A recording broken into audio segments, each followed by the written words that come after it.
And so what generally stand out from everyone else's LinkedIn profiles would be the more content, the better. The more details, the better.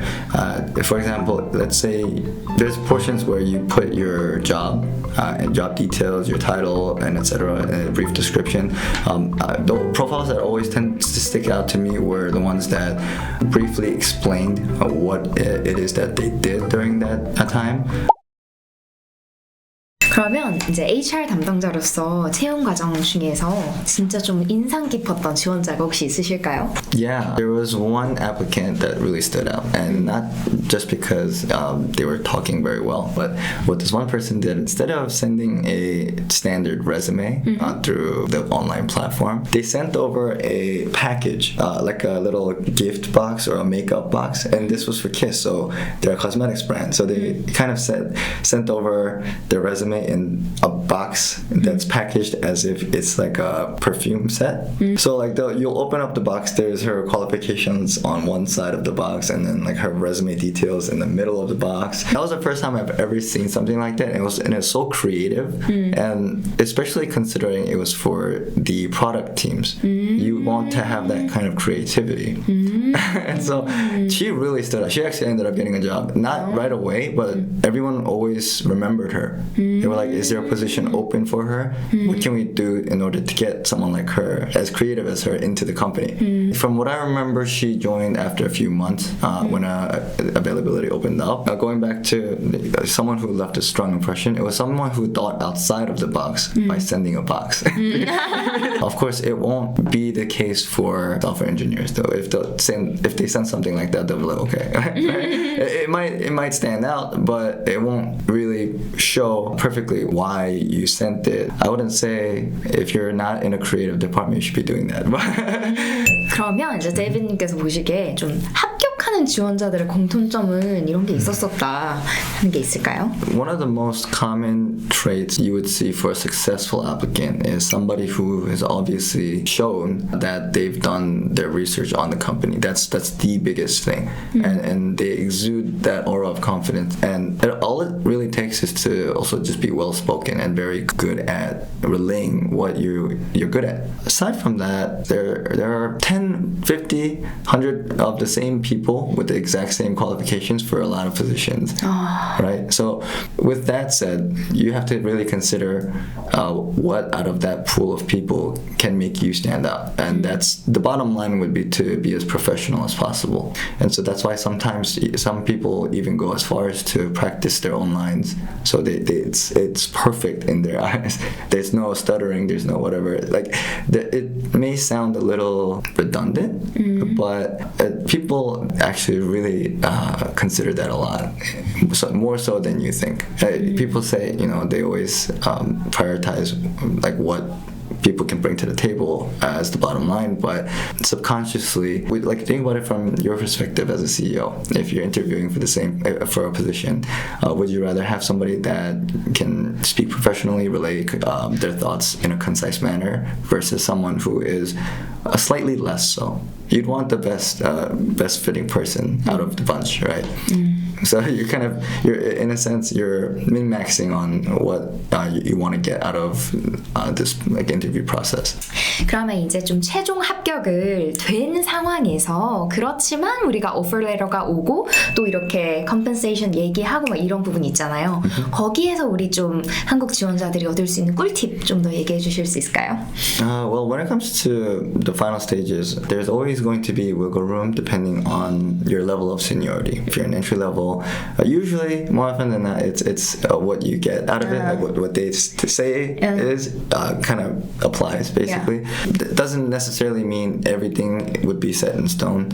From my time as a tech recruiter, there have been instances even for entry-level people, because they could actually negotiate salary on, even as an entry-level, they would be able to negotiate for RSUs as well as PTO, and I believe there was also a relocation. Those were like the four that come to mind right away.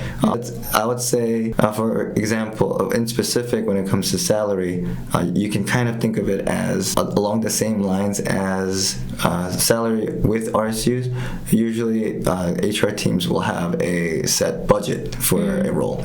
And if you look at a job post online, they usually give you a range of what they're offering. And you could take this with a grain of salt, but I've been told by specific teams in global companies that the max range of that budget you see on a job posting is not actually the max range. 이거 잘 체크하셔야 될 것 같은데. For example, it's salary range from 50,000 to 100,000. Then their max salary budget would go up to 75,000, at the midpoint. And so when you're negotiating or even applying, they usually ask for your expected salary. Try not to go past 75. And then when it comes down to actual negotiation, sometimes they'll offer even more than the budget. And let's say there's also stock options that come into play. If you are okay with getting less pay for more stocks, then you can ask, hey, I'm willing to get less immediate pay, because for a company, RSUs they're not necessarily losing money right away. So they can negotiate, hey, I'm gonna stay here long term anyway, so why don't I get less pay for more RSUs? And they can just kind of go back and forth from there. I think the most important thing is to make sure the company is open with things like that, because I've also seen instances where someone would ask, and because they asked, they would reconsider the employee.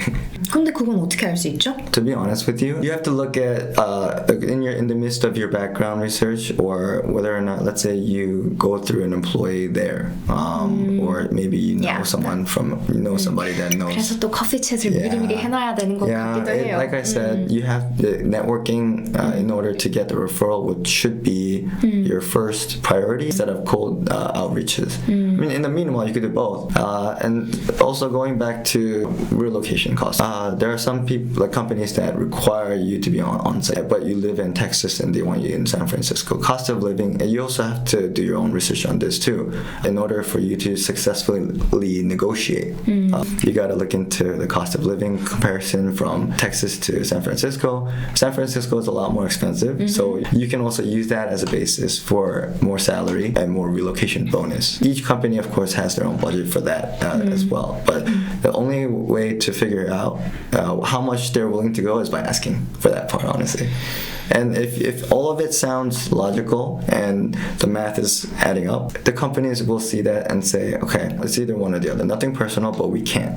Like, we want you as an employee, but this is up to what we can do. And then they'll either leave it up to the employee to accept that, or vice versa. You know, the employer might just cut it as well. But you, with stuff like that, you always run the risk of an employee or employer just kind of cutting things and saying, maybe this is not going to work out for me. 그렇지만 이거 좀 잘 현명하게 이용을 하시면 좋을 것 같은데, 예전에 계셨던 분 중에서는 RSU를 좀 더 받고, 사실은 나는 이제 이 회사가 더 확장될 것 같으니까, 그래서 RSU를 통해서 뭐 몇 억 버신 분도 계시고요. 그리고 추가적으로 또 A 회사, B 회사, C 회사 이렇게 또 같이 보시면서 약간 내고를 하시기도 하더라고요. 약간 패키징이잖아요. 어떻게 보면 signing bonus, base payment, stock option 또는 RSU 뭐 이렇게 해서. Well, of course, that's also additional ammo that you can use for negotiations. Even though you can leverage another offer from another company for that company to match what you're looking for. I would say that was the case 100% back then. But right now, it's an employer's market. 지금은 그렇죠. 네. Because there's a shift after the whole layoffs. And so I wouldn't say it's as viable as it used to be. But those are always options that you can have, because a candidate or someone who's looking for a job should and will most of the time have multiple processes in place. Typically, recruiters would even also go as far as to say, do you have other companies that you're looking into? If so, what stage are you at? And then the person will say, oh, well, I'm at final stages actually. And so in that way, the recruiters also have to create a sense of urgency. If the person's about to get an offer, then depending on how much they want that employee, they'll try to move the process along a lot quicker actually. But going back to the whole negotiation part when you're getting an offer, I've seen people who have said, oh, okay, so this is what I should expect then. And then they already have agreed to it. And then the next day, I don't know if people would want to send like a copy of that offer letter to another company, but they'll try to say, hey, I am kind of leaning towards the other company now, but I do like this company. Is there any way you guys can maybe possibly match what the other company is offering me? And you just say it in a very humble manner. Yeah, that's you just have to tread very carefully when it comes to negotiations in general. Yeah. PTO 얘기도 좀 해주시죠. Every company has their own standards, and they'll tell you how many days they're expecting to give. There's always, each state has a legal requirement, a state minimum of how much PTO you should give to an employee. Depending on the level of seniority, entry level, I've seen they usually go for the state minimum, depending on how big the company is. The bigger the company, the more PTO they tend to give. In that part, I would say it's flexible. So when you negotiate everything, including the PTO as well, you also should see everything as a whole too. You could also go about it this way. I'll take 5,000 less, or you don't have to increase my salary at all, but I want to prioritize PTO. Let's say you have family affairs at home, you have a kid, and this role is like full on-site, and then they only give like 15 days of PTO, then you could say, hey, I'm not really looking for more money, but I do have to take care of things at home, so can I get maybe 5 more days added to my package? Then it boils down to the company as to whether or not they'll be okay with it. Some companies do say no because it sets a precedent with other employees, because if other employees are already getting the same amount of PTO, then chances are they'll say no. But it doesn't mean they'll rescind the offer just because you ask for more vacation time. 뭐 PTO도 솔직히 잘 얘기하면 되는 데들도 있고 뭐 아닌 데들도 있으니까 이거는 회사 바이 회사라서 좀 잘 살펴보시면 좋을 것 같고요. 그리고 relocation cost 관련해서 한국에서 미국을 나가실 때 막 비즈니스 그 자리를 좌석을 끊어주시는 그런 데들도 많다고 저는 알고 있거든요. 글로벌 컴퍼니들을. 그래서 이거 혹시 못 챙기신 분들은 꼭 같이 챙기면서 하시면 좋을 것 같긴 해요. 좀 한 번 더 보게 되는 링크드인은 어떤 게 있는지 궁금해요. Everyone has their own style on how they make their own LinkedIn profile, but generally speaking, you should treat your LinkedIn profile as your resume. It's just a mix of Facebook profile and your resume. I know a lot of us Koreans tend to kind of withhold information in an attempt to be more humble, and they don't want to seem too arrogant. But in America, that's kind of what you have to do in order to make yourself stand out. So there's always a fine line between coming off as too cocky or arrogant versus confident. And employers always want to see someone be confident. And so what generally stand out from everyone else's LinkedIn profiles would be the more content, the better. The more details, the better. For example, let's say there's portions where you put your job and job details, your title, and etc. in a brief description. The profiles that always tend to stick out to me were the ones that briefly explained what it is that they did during that time. For example, the way you should put the content is you've achieved a goal by creating a certain project or new process. So you increase the company revenue by 20%. But how did you do that? You break it down into the KPIs. Companies still adopt in Western, I don't know about Korea, they implement KPI as their standard for gauging like the productivity of an employee. So given those numbers, they should include those in their resume as well. Like how exactly did you accomplish this goal? And so anyone who puts those kind of details within their profile would definitely stand out over profile that has just minimum types of information. 그래서 숫자로 이야기를 좀 명확하게 하는 거가 좋을 것 같습니다. 그래서 어떻게 조금 더 스탠다웃하게 보이게 하는지 이런 것들도 사실 한국 사람들이 이 정도로만 써도 될까요? 하면서 하는데 무조건 쓰세요라고 말을 하거든요. More is better.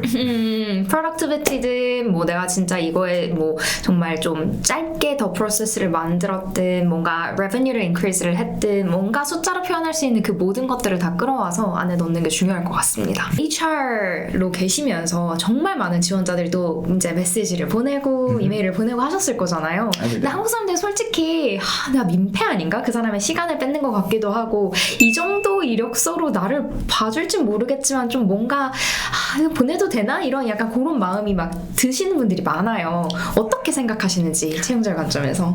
Well, first and foremost, it's never a bad thing to reach out to recruiters because that's their livelihood. Talking to people, finding out the right fit, you're actually helping them. I know a lot of like people in Korea tend to be worried that 눈치를 많이 보잖아요. Oh yes. For that reason, they would definitely stray away from trying to bother someone, or it seems like harassment. But it's really not the case. And you should think of it as you might be doing them a favor by reaching out and saying, "Here are my credentials. I'm interested in your company. Would you like to talk?" And meanwhile, on the other end, recruiters are constantly looking, especially if there's a lot of positions available. Right, there's so many positions that they can't multitask on every single position out there. So if an opportunity comes, then a decent recruiter ought to be able to take advantage of that situation. I never get annoyed when people reach out to me asking for a job because I'll just say, hey, thanks for your interest. I'd love to maybe take a look at your resume to see if we have anything available. Let me see if I can help you. 용기를 가지고 이렇게 막 컨택해도 될 것 같아요. 이렇게 생각을 할 줄은 몰랐는데 favor까지는 몰랐어요, 정말. 약간 사실 외국분들은 눈치 안 보고 막 많이 하잖아요. 저도 어쩔 때 그래요. 아, 그래요?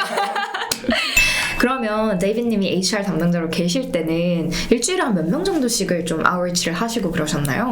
Well, I think the most I've ever done in a set period of time was when I was tech recruiting. Every day we would have a threshold, a minimum requirement of reaching out to 50 people a day, which would add up to 250 people, and then ultimately 1,000 a month. Wow.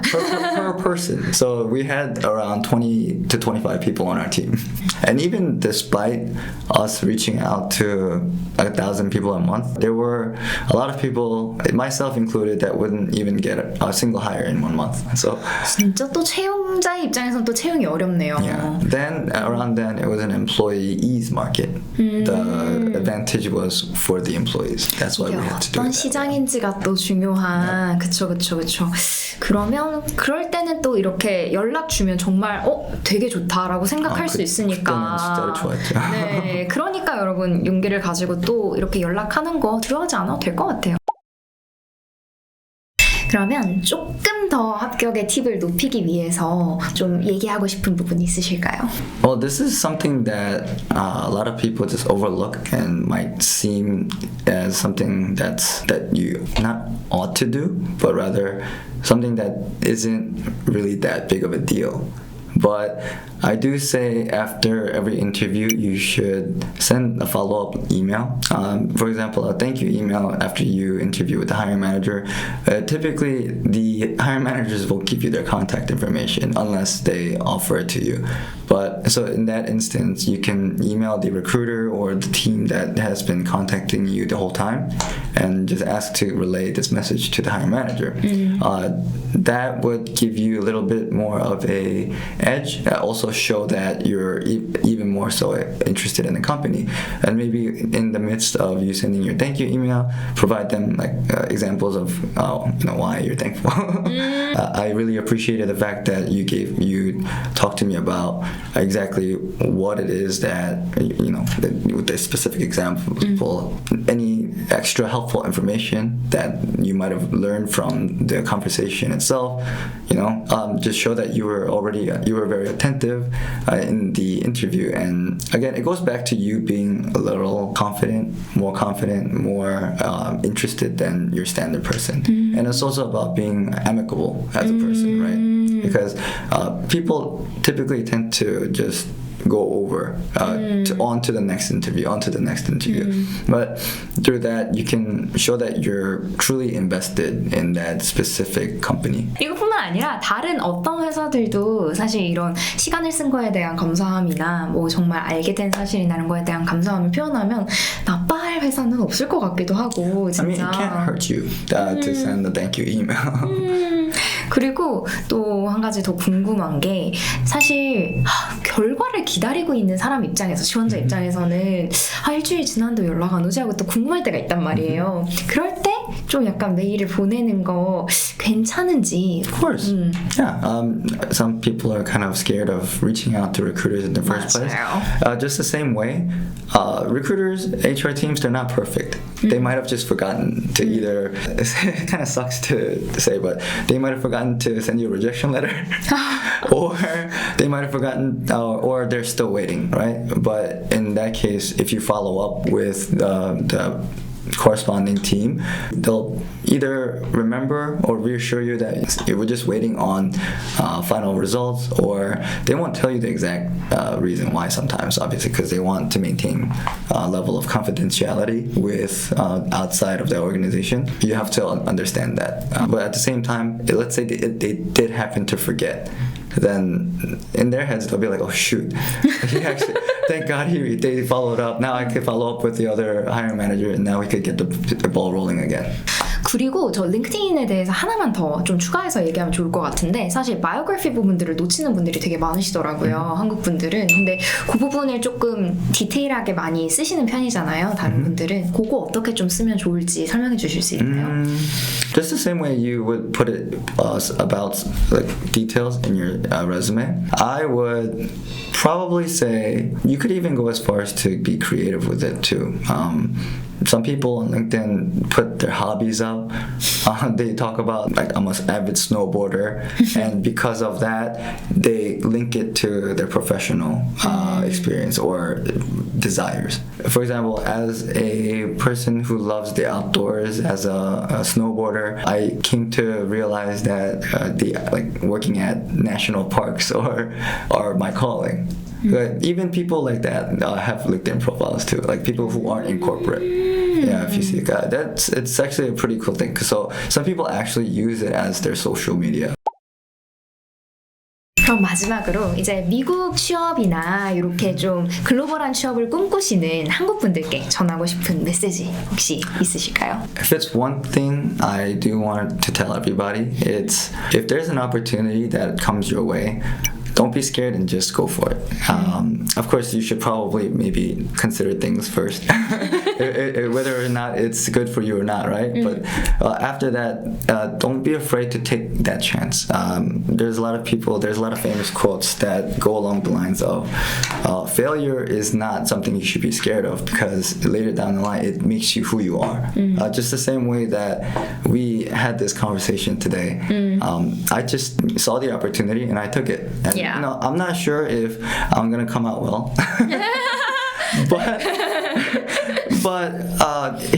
I'm hoping that it will, obviously. But at the same time, you know, who knows? Maybe it might lead to another opportunity somewhere out there. But the case in point being, I saw an opportunity and I decided, hey, why not? Right?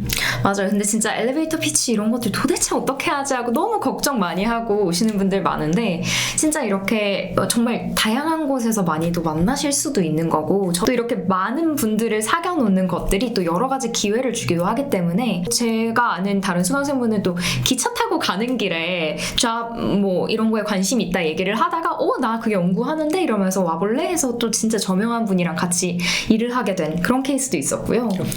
비행기 타고 가다가도 있을 수 있고, 그래서 진짜 좀 이렇게 자신감을 가지고 reach out 하는 그런 걸 해봐도 될 것 같아요. You know how Americans are more open-minded? Yeah. That's pretty much the gist of it.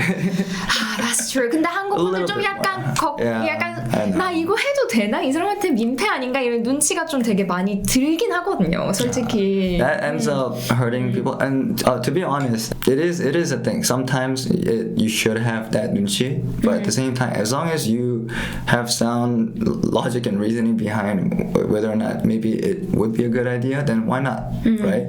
You can't think of it as, hey, I'm not good enough. Hey, I'm gonna be bothering this person. It's more like, this would be more in the case where if the other party is trying to come to you with an opportunity, then what's the harm, right? They're obviously the ones that's asking for you to try it. So is it a case where you're not confident enough? Who knows? But if that is the case, I would strongly advise don't knock it till you try it. 준비 안 됐어도 그래도 해보면서 얼마든지 또 얼마까지 갈 수 있나 그거를 볼 수 있잖아. 맞아. 인터뷰도 마찬가지예요. 내가 이번에 여기까지 갔는데 다음에 또 하면 되지. 약간 A to Z를 해보는 거랑 다르니까. Yeah, I made it this far. Now all I need to do is just do a little bit more and I'll be able to succeed. Yeah, that's so true. 맞아요. 조금 더 그게 약간 maximizing choices 한다 생각하고 조금 더 해봐도 될 것 같고 어쨌든 그런 용기가 없다. 그래도 나 좀 약간 나 자신에 대한 또 우리가 약간 메타인지가 너무 이렇게 크셔서 걱정이 많으신 분들은 연락 주세요. 어차피 인골에서는 저희가 소피의 사랑방 분들이다라고 하면은 이런 내용들도 보셨는데 그래도 걱정이 된다 하시면 저희가 같이 레버리지 해드리고 옆에서 서포팅 해드릴 수 있으니까 걱정 마시고 연락 주시고 또 데이빗도 저랑 계속 이렇게 인연이 되고 있고 또 다른 또 친구들도 많으니까 어느 정도 또 준비가 되면 또 리퍼럴 해줄지 또 누가 알아요. 사실 어떤 인연이 생길지도 모르니까. 네. 그래서 여러분 꼭 활용하시면 좋겠습니다. 그러면 오늘 소피의 사랑방은 여기에서 마무리를 해보려고 해요. 그래서 여러분도 귀한 시간 되셨기를 바라며 또 궁금한 게 있으시면 언제든지 또 댓글에 남겨주시고 또 연락 주세요. 다음번에도 또 재밌는 소피의 사랑방으로 찾아오겠습니다. 감사합니다.